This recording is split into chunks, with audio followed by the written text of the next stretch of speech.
Hey guys, this is Trevor with High Desert Tactical, and I just want to do a rundown on the new addition to the handgun family, the M&P Shield 40 Smith & Wesson.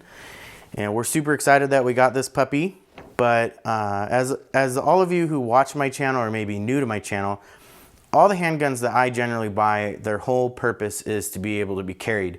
So concealability and weight and comfort are my main concern. Caliber is a close second. But honestly, if you've watched any of my videos, I pretty much don't care about caliber because a gun's a gun, man, and it's better to have one and not need it than need one and not have anything. So we can all argue about caliber versus whatever and which is better, which is not. Fact is that I will have a gun on me and I don't care what it is because it's better than having nothing or a stick. So I just wanted to kind of give some specs between the three. That way all of you who watch this channel or watch this video will get to see kind of the idea of all three of these handguns, because it's not like all three of these handguns are always in stock at a gun store, so you can have all three of them lined out in front of you and be able to look at them and talk the talk and blah, blah, blah. And it's kind of easier just for me to just give this info to you. So we'll just basically start from left to right, and we'll start off with the LC9 and then work over to the Shield and the XDS. So the LC9 is obviously chambered in 9mm, the M&P is chambered in 40 Smith & Wesson, and the XDS is in 45 ACP.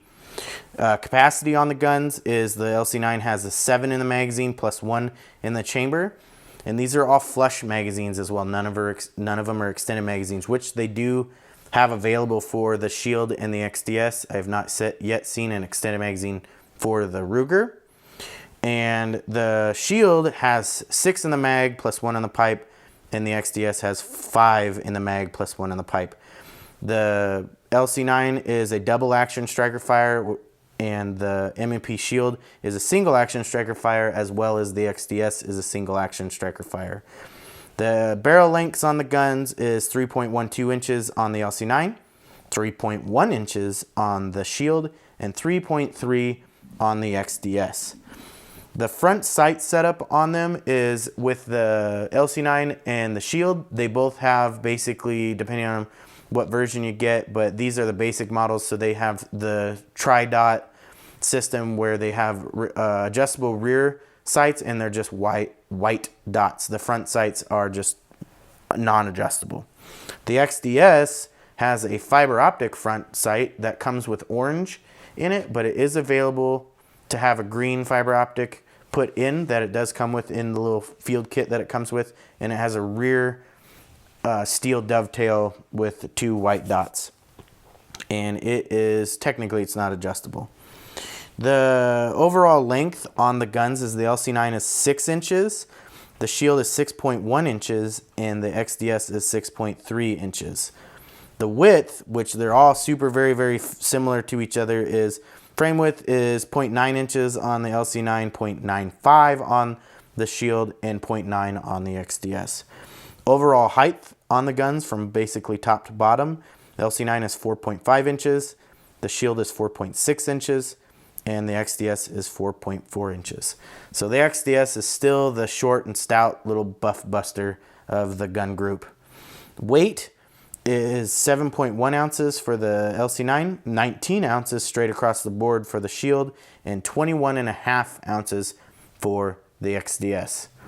She is not missing much groceries just on that aspect, but still, for how small it is, it's a super light gun.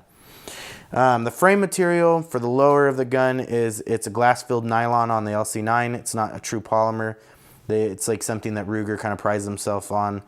The Shield is a polymer lower, as well as the XDS is a polymer lower.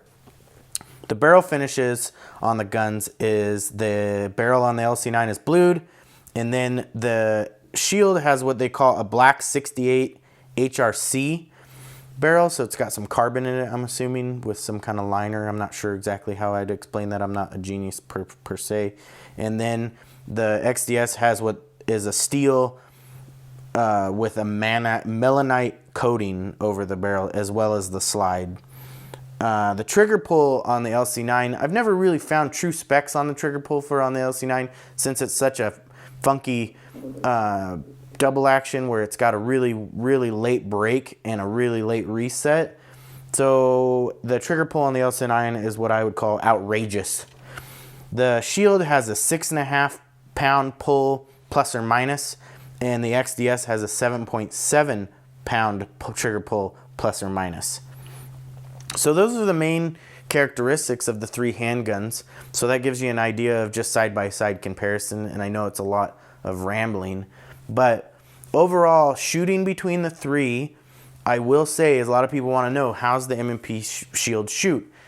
Well, because it's such a high pressure round and it's a lot larger than the 9, it is a poppy son of a gun. I mean, it is jumpy, but the slide and the weight and the balance of the gun definitely even itself out for the power of the caliber that it's firing. And I'm very pleased with the way it shoots. I would definitely have to get a little bit more practice with it because it is difficult for me to shoot. I'm still very familiar with the low pressure round of my XDS where, you know, obviously we're working with less than 1,000 feet per second on the 45 ACP. And the way they've built the gun, Springfield has on the XDS, is it cycles really, really well for that caliber, and it's just really comfortable to shoot, especially for how small the gun is. But it's not the gun's fault, it's obviously the operator. So to quote Matt V29, I am probably not operating operationally on my M&P Shield yet, but I just need to get some more practice in, which obviously means I need to locate some more ammo. The LC9 is obviously a super poppy gun, even for how little it is and how small the caliber is, because it's so lightweight and there's very little mass to the actual slide of the gun. It's still very jumpy, and with how the double action trigger is, it's hard to stay on target and shoot consecutive rounds and stay in a tight group. But with practice, it is possible, and there's a lot of people that enjoy this gun. The main thing about the LC9 that I really like is that it is this double action. So if you intentionally are pulling that trigger, you know you're committed to pulling the trigger, especially in a self-defense purpose or situation. And that's the main thing that I look at it. I don't really look at the LC9 as a going out and plinking type gun. It's a gun that you want to shoot, you know, at least once a month or a couple times a month after you get really acclimated with it, just so you stay on par with it, and then use it as a backup gun or a carry gun or whatever. That's the main thing for the LC9, I believe. The Shield obviously makes a great concealed carry gun just because of the size versus its caliber, because it's in super similar size and weight and shape versus the LC9 or the XDS. So to get a little bit more oomph and a little bit more, you know, wallop for your dollar, the M&P Shield 40 is a great gun to go with and a great caliber. It is also available in 9 if some people want to carry a 9 as well. Because of the single action trigger, it's a lot easier to stay on target. For me, not too easy, but apparently, you know, if you're a good avid shooter and you practice your skill and have your trigger pull technique down, the Shield will be a great gun to actually get on target pretty quick.